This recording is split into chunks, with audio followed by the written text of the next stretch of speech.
भुवनेश्वर आने का जो मकसद था वो ये था कि उड़ीसा में पार्टी विस्तार को लेकर पिछले दिनों पार्टी के इंचार्ज एमएलए वीरेंद्र कात्यायन जी और हमारे प्रदेश के अध्यक्ष निशिकांत महापात्र जी और पुनीत जी जो हमारे को इंचार्ज हैं और कई और को इंचार्ज, उनके साथ अरविंद केजरीवाल जी की मीटिंग हुई और उस मीटिंग में यह तय हुआ कि उड़ीसा के अंदर आम आदमी पार्टी एक अच्छा विकल्प जनता के सामने झाड़ू के रूप में, आम आदमी पार्टी के रूप में देगी और उड़ीसा के अंदर जो बीजेपी के आने के बाद एक निराशा हुई है उसके सामने मजबूती से खड़ी होकर और 2029 में बेहतरीन प्रदर्शन हम लोग यहां पर करेंगे। उसको लेकर यह तय हुआ है कि गांव-गांव में पार्टी संगठन बनाने का काम आने वाले दिनों में शुरू होगा। डिस्ट्रिक्ट कमेटीज, बूथ की कमेटी, ब्लॉक की कमेटी, असेंबलीज के लेवल पे संगठन निर्माण और पहला जो टारगेट है वो फरवरी मार्च में जो जिला पंचायत का चुनाव होता है उस चुनाव में आम आदमी पार्टी मजबूती से चुनाव लड़ेगी।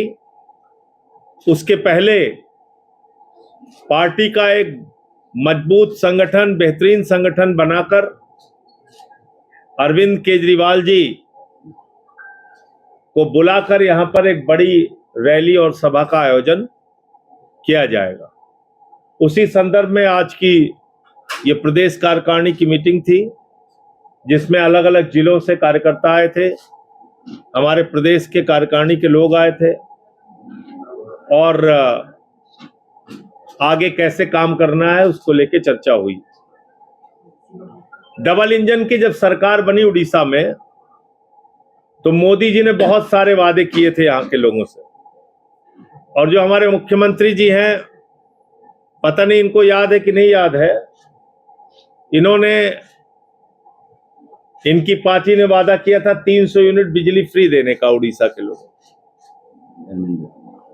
धर्मेंद्र प्रधान जी जो हमारे शिक्षा मंत्री हैं उन्होंने भी कहा था और आज 2 साल पूरे हो गए लेकिन अब इनको अपना कोई वादा याद नहीं।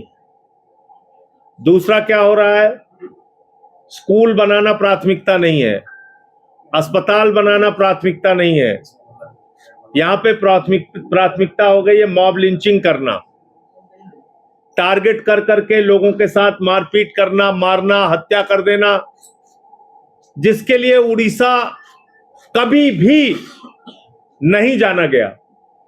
उड़ीसा की पहचान कभी भी हिंसा के रूप में नहीं हुई, दंगे फसाद, लड़ाई झगड़े, मॉब लिंचिंग के रूप में नहीं हुई।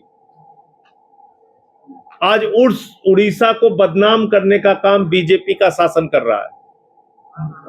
4 महीने तक जीतू मुंडा को अपने बहन का मृत्यु प्रमाण पत्र बनाने के लिए भटकना पड़ता है और बाद में बहन का कंकाल लेके वो बैंक के सामने पहुंच जाता है। ये दुखद दशा है।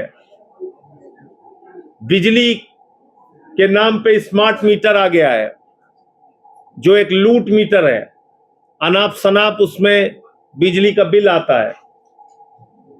तो इसलिए ऐसे तमाम मुद्दों को लेकर जो जनता की जिंदगी से जुड़े हैं, आने वाले दिनों में हम लोग एक मजबूत आंदोलन उड़ीसा में खड़ा करेंगे, जनता के सवालों पर लड़ाई लड़ने का काम करेंगे।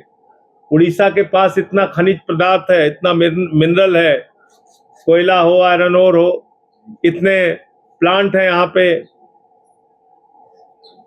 तो रोजगार के लिए क्यों यहाँ के नौजवान को भटकना पड़े?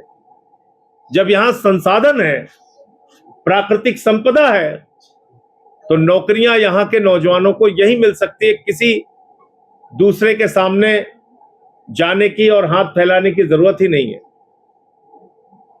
लेकिन बीजेपी की प्राथमिकताओं में न रोजगार है, न काला धन है, न सबको पक्का मकान देना है, न किसानों को दुगना दाम देना है। जितने भी वादे किए थे बीजेपी ने, सारे के सारे वादे पर फेल पार्टी है बीजेपी।